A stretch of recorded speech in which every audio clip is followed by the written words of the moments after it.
Hello, everyone, and welcome to TalentHut TESOL Academy podcast series. I am your host, Sabina Rustamova, greeting you from the land of fire, Azerbaijan. So, you are listening to our special episode titled AI in English language teaching or in education. In this episode, we'll explore how artificial intelligence is reshaping the way we teach, learn, and collaborate in the field of ELT. From adapting lessons to diverse cultural contexts, to supporting teachers in multilingual classrooms, to sparking creativity in lesson planning. That's inevitable. AI is opening doors. And we even couldn't have imagined that just a few years ago, right? And today I'm delighted to be joined by a very special guest, Feruz Akbarov. Feruz is a global presenter, author, and international ELT expert, as well as the founder of ETA, which stands for English Teachers Association. It's a kind of network in Uzbekistan. His work has inspired educators across continents, bridging ideas and practices that make language teaching more inclusive, innovative, and impactful. With over a decade of experience, Mr. Feruz has not only taught English in diverse cultural contexts, but also shaped professional development opportunities for teachers worldwide. Mr. Feruz, please welcome our listeners' audience. Hi, everyone. That was a lovely introduction by my host, Ms. Sabina Rustama from Azerbaijan. Like she said, the land of fire. And I'm all too excited to tackle all the questions that you prepared for today's podcast. Great, thank you very much. Together, we'll reflect on past initiatives like English at Home, consider how AI could support similar projects today, and discuss practical ways teachers can harness AI without losing the human touch, creativity that makes learning more impactful. And it's a privilege to have you, Mr. Feroz. And let's dive Thank you. into the conversation more deeply. So, how do you Let's see do it. Okay, great. So, how do you see AI helping teachers adapt their lessons to different cultural contexts? And that's such a lovely question. Um, The emergence of artificial intelligence has surely amplified the notion of creating Mhm, culturally inclusive content as well as context. Think of the teaching materials about 10 or even 20 years ago. mhm. Our students were barely exposed to global culture, but now we're living in the world which is culturally interconnected. Think of Nigeria, Azerbaijan, China, Brazil, Australia. All these countries are now part of the global family, global village. Definitely. And why not integrate uh, global culture into the heart of our ELT, our English language teaching classes? And that's just one side of the coin. But the other side is there are now AI tools like Claude or Perplexity AI, which can help us, the English teachers, to review the lesson plans and identify those culturally insensitive or culturally unfamiliar references. Let me give you an example. You might be teaching a lesson on, let's say, a Western festival to a group of students in Azerbaijan. And your students might not be familiar with some culturally idiomatic phrases that they have never encountered in Azerbaijan. Or some of the examples that you may provide may conflict with the local cultural norms. Mhm, And Claude and Perplexity AI tools are there to review those mhm. potential pitfalls and setbacks that may cause some a misunderstanding, cultural misunderstanding. So the emergence of artificial intelligence and most specifically generative AI tools has made it a lot more possible for us English teachers to be more culturally aware of the lessons. Let me give you an example. About 14 years ago, when I first landed in China as an expat English teacher, little did I know that there was something called cultural understanding. Mhm. When I faced my first Chinese students in the class, I had very little understanding and knowledge of what China was like. It was a huge country with thousands of years of culture, and I had, you know, almost no idea about all of that. And unfortunately, at some point, I felt teaching in China was challenging just because I wasn't able to be on the same wavelength with my Chinese students because there was certainly a clash of cultural misunderstanding. And Mhm. that was coming into play as the time went by.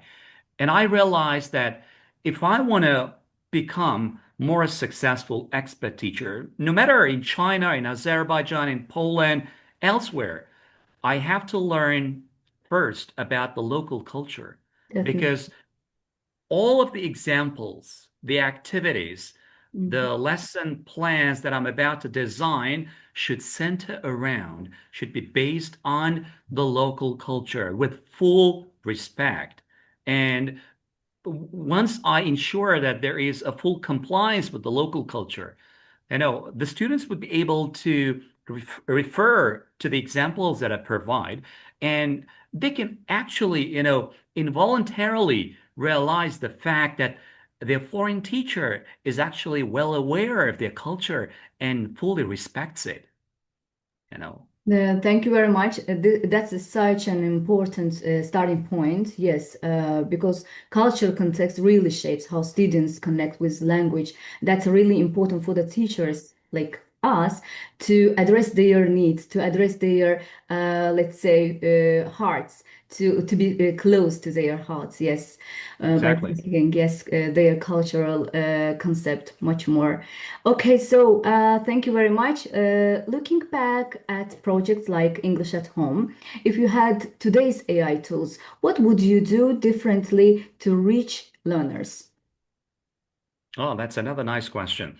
Looking back in time, it was exactly 4 years ago that I initiated the first of its kind TV project, which was aimed at promoting English learning across the region in Samarkand, which is Mhm, my place. And as part of that project, I had to tour across the rural areas mhm, with a big microphone in my hand, and I had to go into different local homes mhm. and initiate a conversation in English with the villagers, with Ah, English learners in the rural areas. And that was the part of the why I initiated this TV project. And that's why it's called English at Home, because I used to go to local homes and have the TV program filmed in their respective homes. And I had to juggle multiple roles and duties and responsibilities in that particular TV project. I was the producer, the host, the director, the editor. You know, yeah, I felt at some point I felt that was too much for one person. I was like multitasking Superman. And I wish I had AI by then, especially when it came to the the writing of the script. mhm, For each TV episode, I had to write the script myself. I was the script writer as well. Like I said, I had many different roles in that TV project. And just to give you an example, maybe as a non-native English teacher, it mhm, is fine. It is totally okay to make a mistake, even mhm, in the class. But in no way you're allowed to make a mistake on TV. So you mhm, have a tremendous responsibility on your shoulders. And then I knew that, for every single word that was about to be aired, mhm, I had to take full responsibility. And I wish I had AI to create the script for me. mhm, Because now we know that AI, the Gen AI tools, Gemini, ChatGPT, they can actually create and draft any content for any context instantly. mhm, You know, no effort required, which is wonderful. And so it could have been time saving for me as well because, doing lots of different roles, it's time consuming and painstaking effort. And I wish I had AI to relax that burden from me. Mhm. And I wish AI could have made it more interactive. Like I said, I had many different roles in that TV project, and I had very little time to think about making the program highly engaging and interactive. So I think I could have consulted AI for more ideas to really spice it up with tons of interactive ideas for each episode. All of those episodes were run pretty much in the same style. But I Mhm. wish I could vary, I could diversify each episode from the previous one by the help of AI. And if I go back in time, and if I have a chance to harness the benefits of AI, I could definitely make it a lot more intriguing and exciting. So love that reflection, especially as you mentioned that English at their respective home, Yeah, because you were all the time guest of someone, yes, in the village, in exactly. urban area, rural areas. I was traveling with a microphone. That's good. That was amazing. I am pretty sure that was amazing experience for you. So, when you worked on projects like English at Home, what role could AI tools play today is in supporting similar like educational media initiatives? I think I have partly scratched the Yes. surface of the question, but I'd like to add something on top of what Mhm. I've already elucidated. I think I could have used Gen AI tools these Mhm. days to redesign Mhm. uh, the project. Mhm. Well, the idea was pretty basic, like holding the large microphone and just walking into a random village house.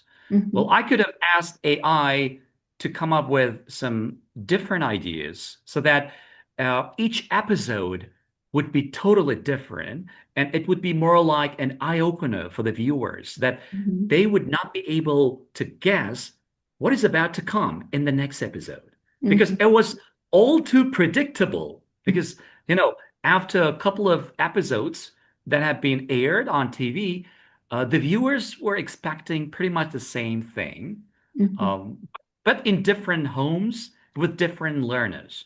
But I wish I could change uh, the big picture completely. Completely.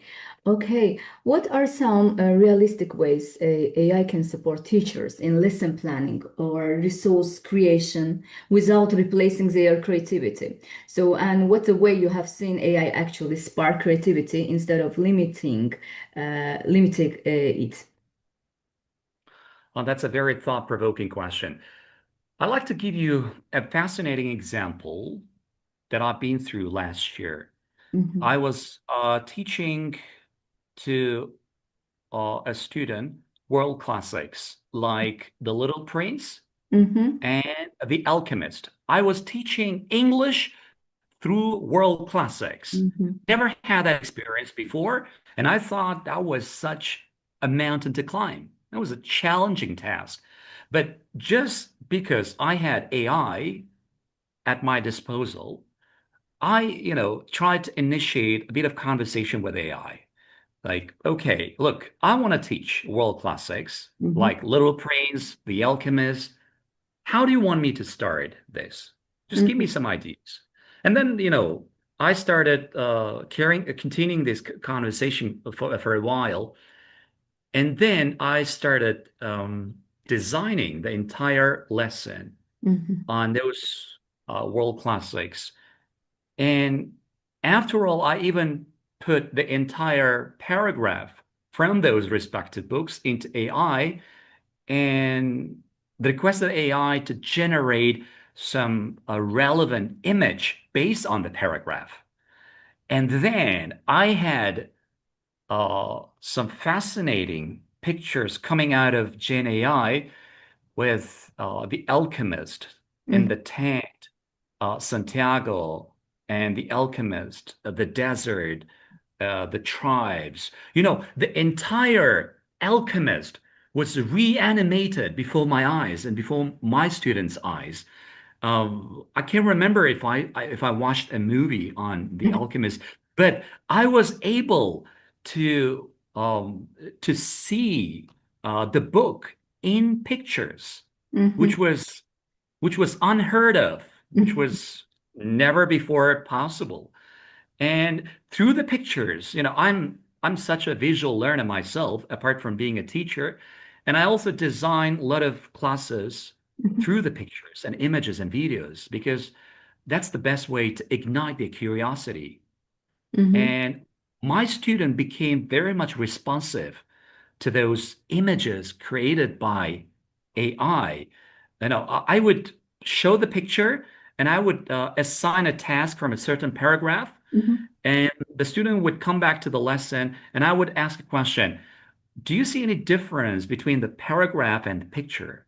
That would be the first kind of question. And the student would start um, activating the prior knowledge, the Mhm. background knowledge, and trying to see for the parallels or the contrast.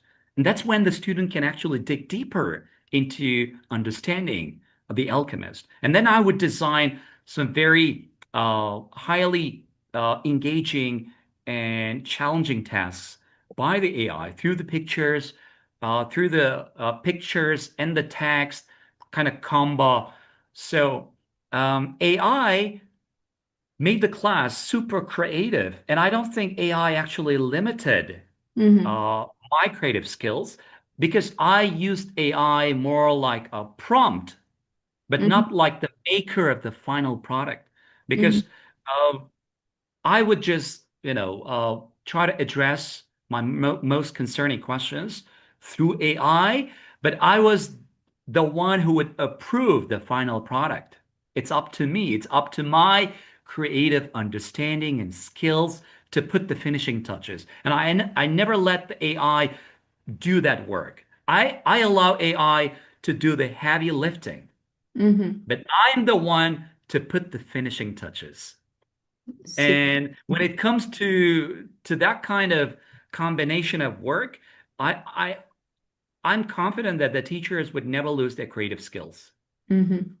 I think it depends on the way that you are using. So as you mentioned, you still keep yourself as a like initiator, like to Exactly. design the whole stuff, but give I'm in charge of the entire yes. process. Yes, you are responsible for the whole process. You don't let AI do it instead of you. That's a great point that you mentioned. Yes. So, okay, great. I have got another question. From your experience in Central Asia, do teachers see AI as something practical for everyday classroom use, or is it still more of a distant kind of idea?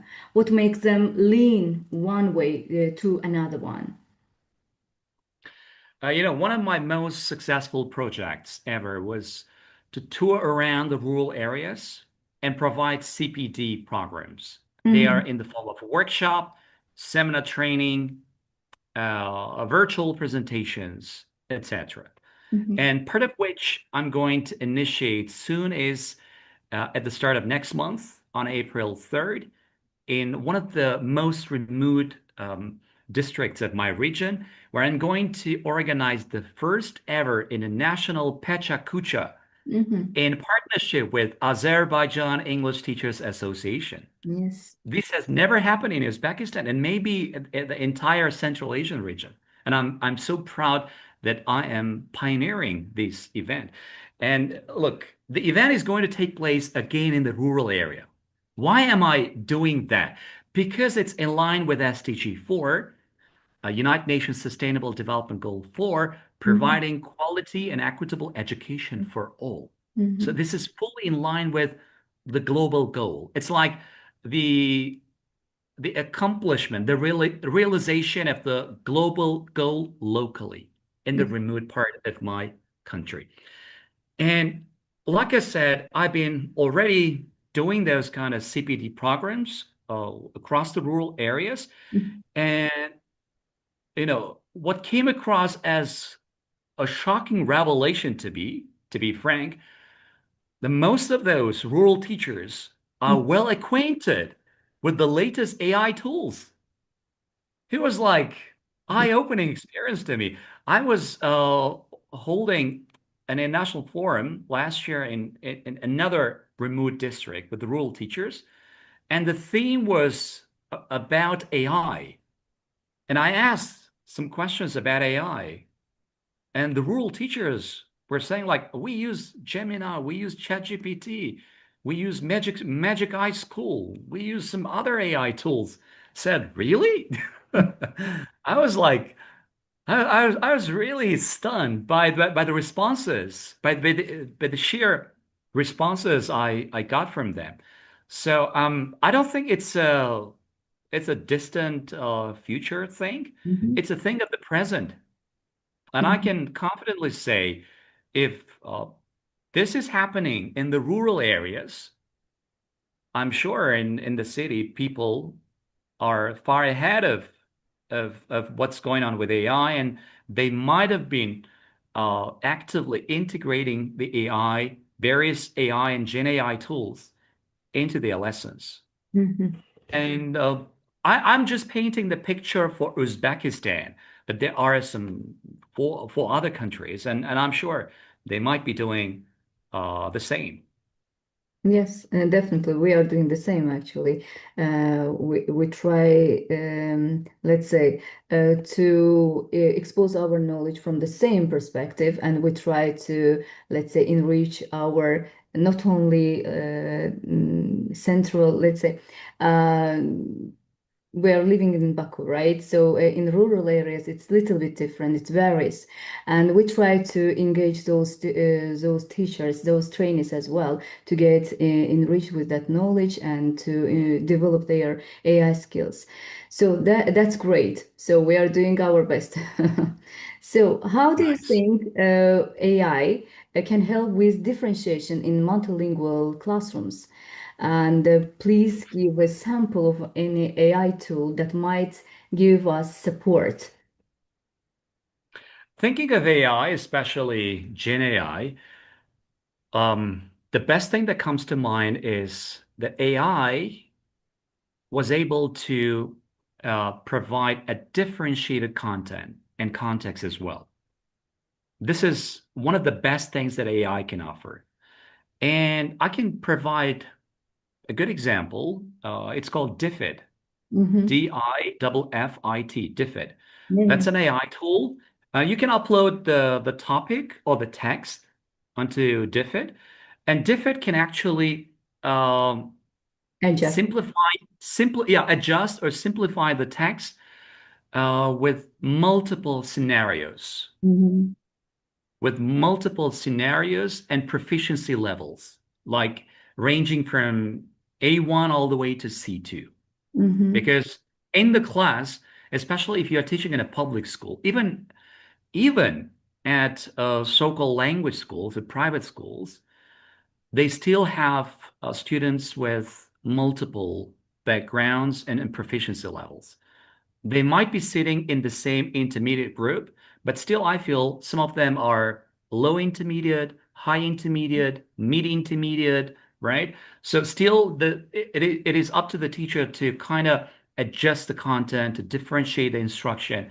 And the DIFID can do that, the job for English teachers. It can uh, simplify, adjust the content, and provide plethora of examples to make it more tailor-made and customized. And this can get the best out of the students when they feel like they can engage with the content. That's something as teachers we need to ensure. We might be going to class with the same um, pre-planned material, but it may never cross our mind that this pre-planned material may have very little to engage with some of the students in the class. Mm-hmm. Well, the the brilliant ones may respond Mm-hmm. all too quickly, but those lagging behind may have very little to engage with the material. So it is up to us to ensure that the content is engaging for everyone across the board. And DFID can ensure that for us. Yeah. It's AI.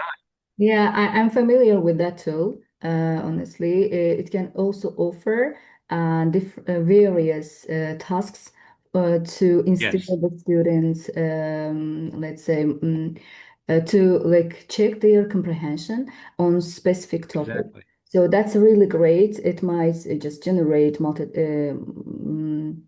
kind of let's say yes no Multiple question, let's say scenarios. multiple questions, so it might give us various, as I mentioned, tasks to check their Right. understanding. So that's great. Yes, I'm using it. It's a really practical one. So okay, do you see AI as a tool that can make professional development more accessible to teachers in remote regions? So basically you answered somehow it's in the Yes, previous. but I have some other examples. Sure. Yeah. There's a wonderful AI tool called TeachFX. Hmm. And if you put the teaching script or the recording to TeachFX, it can actually analyze and provide feedback on uh, teacher time versus student time, Hmm. on the clarity of the instructions, whether the teacher used mostly ICQs or CCQs, or the ICQs and CCQs were used correctly or incorrectly, and the types of questions, the comprehension questions, were they addressed correctly or incorrectly, and the student responses and the student interaction, whether the class was more of a student-centered or more of a teacher-centered or somewhere in between. So there are many different questions that TeachFX can actually analyze and provide the feedback. And especially if it is in the rural setting or in the countryside, where the CPD programs are actually challenging to reach out those people. So now, by the help of AI tools like TeachFX, they can actually have a kind of a virtual teacher trainer Hmm. or a kind of a virtual assistant, which is available 24/7. So they can have the class transcript or the lesson plans or some bits of fragments, clips from their teaching classes, or the audio recording of the entire class. And the TeachFX can critically analyze and point out the setbacks, the advantages, the strong points, the weak points, the areas that further need to be improved. Yeah, it's awesome. Like I remember I did CELTA 12 years ago in Poland, in Krakow. Hmm. And then a lot of things, not a lot of things, like everything was delivered by human teachers. And we had very little of such luxury like what AI can offer. And even those human tutors, mentors, they had very limited time during the course. I was only able to get some of my questions answered in the very short, limited time frame, either during the practical class or just during their break. Even the break, they were very limited time. So after all, there was very limited human availability of those teachers, those teacher trainers. But the TeachFX, that's like a machine. It's like a Hmm. chatbot that that operates fully autonomously, and it's 24/7 available. And now we need to harness the greater benefits of those. And I'm sure this will come in handy, especially for those rural teachers in the countryside, for whom it is hard to hold on to CPD programs in their respective locations because they need to travel to far areas, especially to bigger major cities.